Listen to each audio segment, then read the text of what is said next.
In May 2026, the Daily Mail published a sourced piece confirming marriage tension between Harry and Meghan, and it was treated as a bombshell. But on Dan Wootton's own video reporting that bombshell, the single most liked comment, 884 likes, said something the mainstream missed entirely. This is a plot. And the evidence suggests they're right. For 18 months, the story has been identical. Harry is miserable. Meghan is pushing too hard. The marriage is under strain.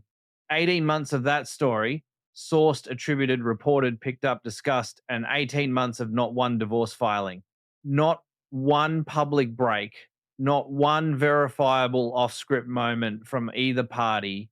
The story exists in permanent suspension, never resolving into anything that can be confirmed or falsified, which, if you follow the pattern to where it leads, is precisely the architecture of how it's designed to function. Alison Boshoff, editor-at-large at the Daily Mail, published her sourced piece on the Sussex marriage in May 2026. Dan Wootton called it highly significant, and it is. Just not for the reason he thinks. Look at the timing. The piece drops the same week that Australia Tour non-sellout figures are confirmed. The same week Invictus Games financial scrutiny is building in the background, but not 3 weeks earlier, not a month after. That specific week. And the sourcing structure, one anonymous contact described in the piece only as her person, one source, unnamed, no corroboration required, because the story was already placed where it needed to land. 18 months, zero action, perfect timing, one anonymous source. You've seen this shape before. By the end of this video, one specific piece of evidence hiding in plain sight on a public YouTube comment thread is going to make this pattern very difficult to explain away. We'll get there, but first, the documented context. The Sussex media operation has a paper trail.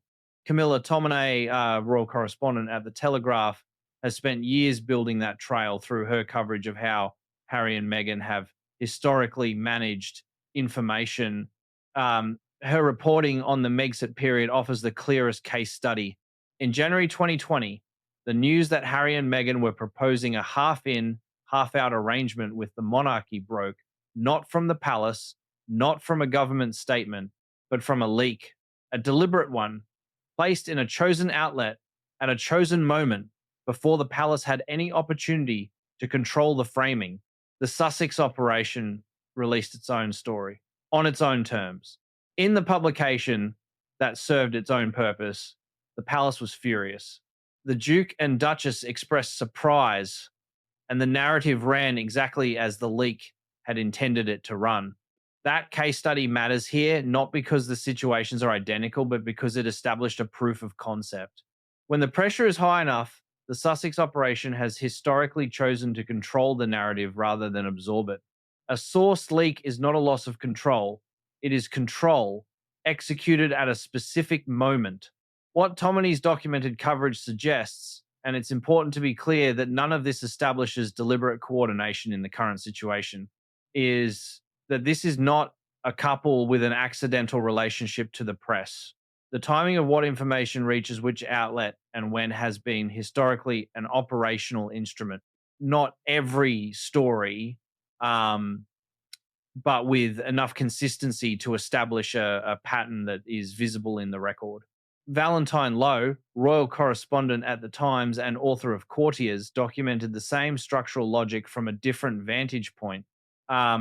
His reporting on the Sussex departure period established specific details. Staff were given briefing windows. Particular publications were selected for particular story categories. The architecture wasn't chaotic. It was deliberate, and it produced specific, measurable outcomes for the Sussex public image during each phase of the departure. The narrative that Harry was profoundly unhappy in the institution, Lowe reported, was deployed as deliberate counterpositioning against the palace's chosen silence. It served a defined purpose. Mechanically, functionally, it always served a purpose. Now, neither Tominey's 2020 findings nor Lowe's account from the departure period map directly onto May 2026. Different pressures, different geography, different cast. What hasn't changed according to former royal communications advisors with direct familiarity with the Sussex media operation, is the structural logic. When the Sussex brand faces negative pressure, a sympathetic sourced piece follows.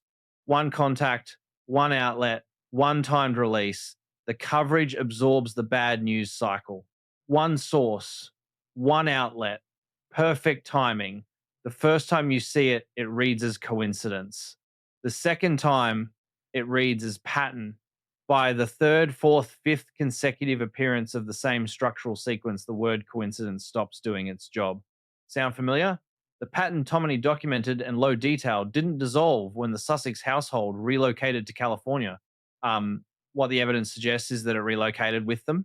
And Boshoff's piece in May 2026, read structurally rather than at face value, carries the same architecture, same sourcing mechanism, same outlet logic, same timing function. A different story, the same shape. So here is the question the mainstream coverage has consistently failed to ask. What did Sussex need the week that piece ran? What specific pressure was building that week? In what specific areas of the Sussex operation that would benefit from a marriage drama news cycle absorbing the available oxygen? The answer is in the public record. More than one answer, in fact. And none of them are subtle. We're going to walk through each one. So let's actually map the 18 months, not the feeling of it. Not the general impression that there have been a lot of these stories. The documented record of when each major tension story appeared and what was happening in the Sussex operation at that specific moment. Dot one, a cluster of Harry is unhappy sourcing surfaces in the entertainment and royal press during the period when the Australian tour booking window opens. The function is not difficult to read. A prince who is visibly miserable in California is a prince who might be sympathetically received on a stage in Sydney. Sympathy is useful. Sympathy moves tickets. The stories ran. The tour was announced. Dot two, a fresh round of marriage tension sourcing appears in the weeks following confirmation that Ari Emanuel, the founder of WME, has effectively withdrawn from any active involvement in Meghan's representation. The headline that week, if you strip the tension story away, is Meghan Markle has no functioning agent. The headline that actually ran in most outlets was sources say Harry is increasingly frustrated. One story displaces the other. The one that ran was considerably more sympathetic. Dot three. A set of Harry wants to return to royal duties reports circulates during the period when, as ever, the lifestyle brand positioned as Meghan's commercial pivot is receiving coverage that can charitably be described as lukewarm. The royal return narrative pulls oxygen away from the brand failure narrative with mechanical efficiency. Two stories, one cycle, one winner. Dot four, Boshoff's Daily Mail piece. May 2026. The week the Australia Tour non-sellout figures are confirmable and Invictus Games scrutiny is building simultaneously.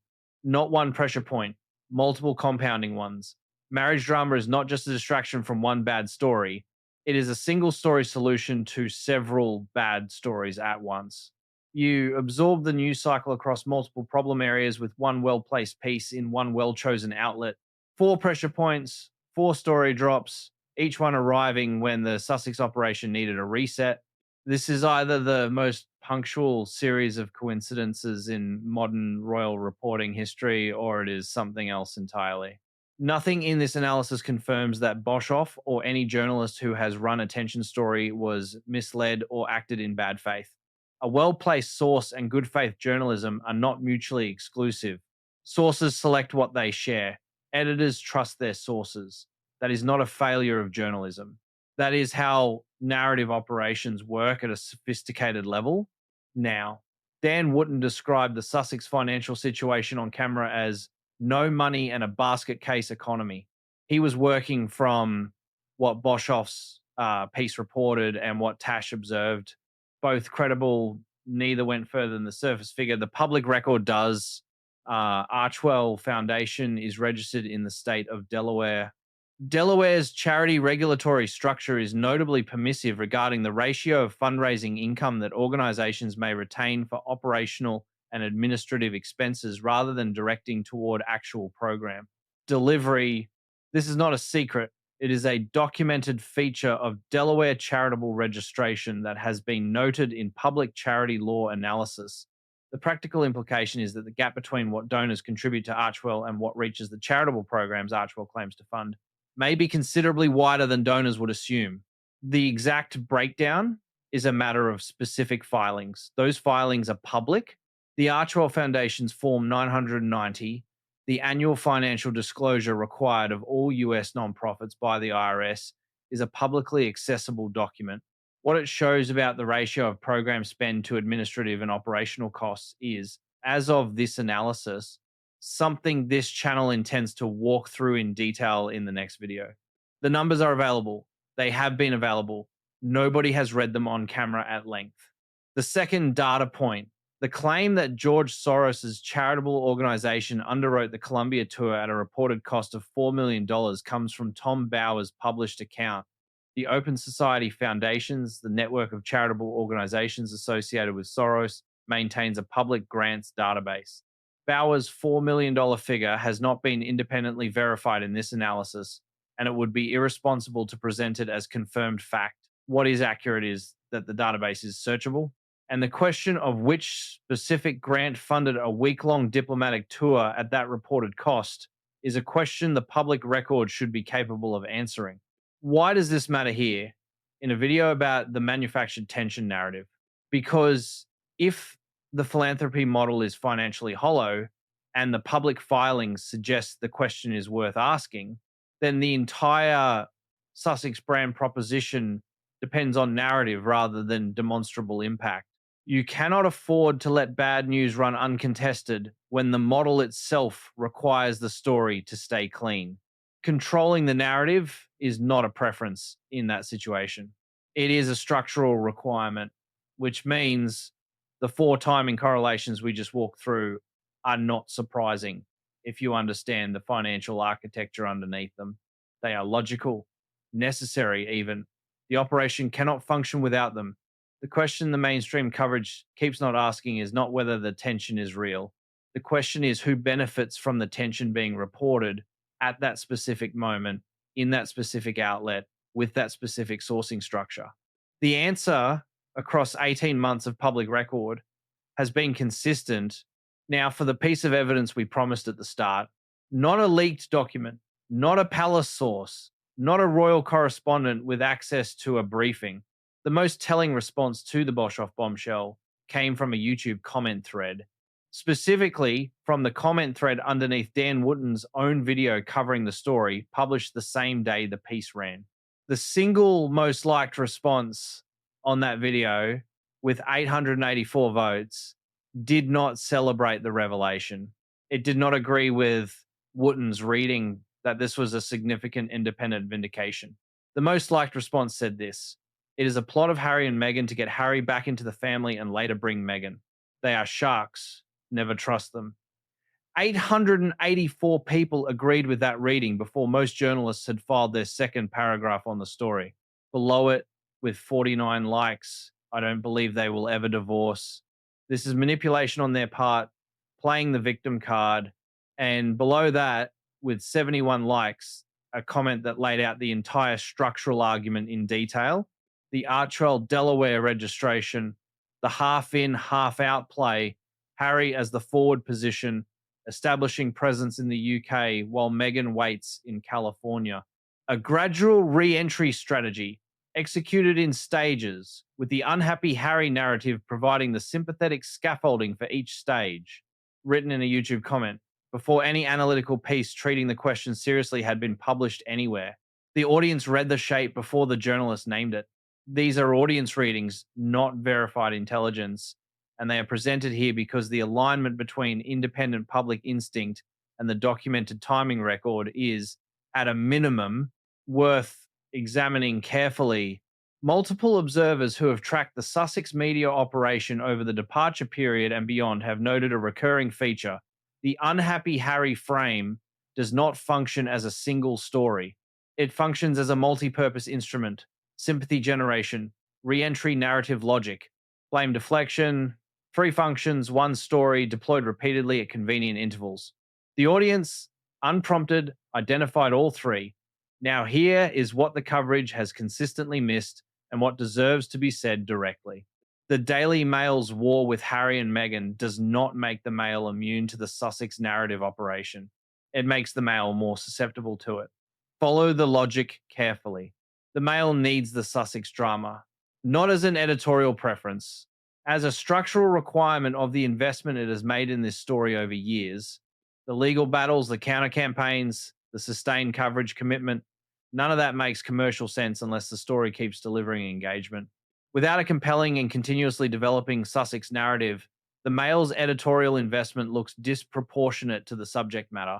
So when a credible source, anonymous, well-placed, apparently reliable, brings Alison Boshoff a well-sourced tension story with access details that feel genuine, the incentive structure at the Mail is entirely aligned with running it.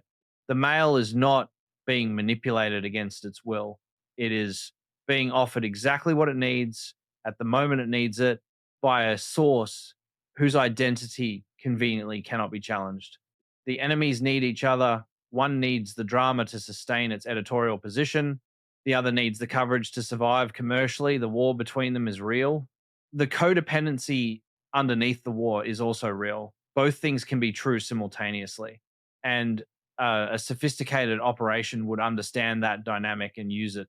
To be fair to every journalist who has run one of these stories, genuine marital tension and strategically amplified marital tension are not mutually exclusive.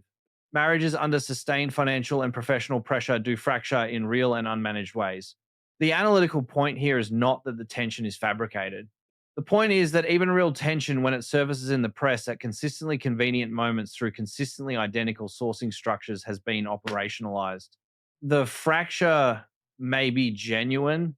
The timing of its public appearance is a separate question. The second thing the coverage misses is this: Harry's misery is not a liability for the Sussex brand operation. It is an asset. A visibly unhappy Harry is a Harry who needs rescuing. The rescue logic can come from multiple directions simultaneously. The royal family rescues him by accepting a return on compassionate grounds. The British public rescues him by generating the sympathy that makes that return politically viable. And Meghan, in this framing, is repositioned from the woman who destroyed a prince to the woman holding a complicated marriage together under impossible circumstances. The unhappy Harry narrative does not threaten Meghan's position, it protects it. Every time the story runs, Harry absorbs the sympathy, Meghan absorbs the credit for enduring, and the underlying commercial failures get one more week of reduced scrutiny. The third element, the specific tension Boshoff named the children's Instagram presence as the point of conflict, does additional work that the general marriage tension framing does not. By placing Harry in the role of the protective father uncomfortable with Meghan's social media strategy, the story creates a portrait of a man who is human, principled, concerned for his children's safety. Those are precisely the qualities required for an RF re-entry that a British public, still deeply skeptical of Harry's conduct since 2020, would be prepared to accept. You cannot walk back into the institution as the man who wrote Spare. You can walk back in as the father who drew a line. The architecture of this story was not built in a week, and the evidence does not support the conclusion that it assembled itself by accident. None of this confirms coordination, instruction, or deliberate deception. What the documented record supports is a pattern. Patterns have explanations. The explanation most consistent with the available data is not chaos. It is not organic coincidence. It is a system that has been operating long enough to leave a visible shape in the public record, readable by anyone willing to look at the same shape across 18 months of sourced reporting. The audience on that comment thread looked. 884 of them agreed on what they saw. Since the Boshoff piece ran, there has been no statement from the Sussex operation. No denial, no confirmation, no correction, no countersource placed in a competing outlet to complicate the narrative. Silence. The silence is not absence. It is the fourth beat of the same sequence we have now watched 4 times in 18 months. Source leaks. Sympathetic framing follows. Timed release into a specific news cycle. Then silence, which keeps the story running without committing to anything that can later be contradicted or weaponized against them. The silence is not a failure to respond. It is the response. Precisely calibrated to let the story do its work and then expire naturally, leaving the desired impression without a single on record word to account for. They haven't denied it. They haven't confirmed it, which is the only posture the architecture requires. So let's lay it out. Just the facts as reported. 18 months of sourced Harry as miserable stories. Zero divorce action, zero public break, zero verifiable off script moment from either party. The story persists without resolving into anything falsifiable. Every tension story in that 18-month window times with a specific and documentable pressure point in the Sussex operation. The Australia tour booking window, the Aria manual withdrawal, the as ever brand underperformance, the simultaneous convergence of non-sellout confirmation and Invictus scrutiny in May 2026. 4 pressure points, 4 story drops, each one landing when a news cycle reset was operationally useful. The sourcing structure is identical across all 4 appearances. 1 anonymous contact, 1 trusted outlet, no corroborating name source required. The structural fingerprint does not vary. The most liked audience response on the biggest video covering the story identified it as a deliberate plot before any analytical piece addressed the question. 884 votes, unprompted, ahead of the analysis. The financial architecture underneath the operation, as visible in the public charity registration structure and the publicly accessible IRS filing system, creates a structural dependency on narrative management. This is not a couple that can afford bad news cycles to run uncontested. The model requires the story to stay clean. Controlling the narrative is a survival mechanism, not a preference. 5 dots. 1 line.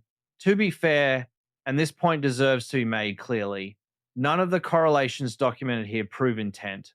Timing can be circumstantial. Anonymous sources can act independently. Journalists can be well sourced and well intentioned and still be carrying a story that serves someone else's operational needs.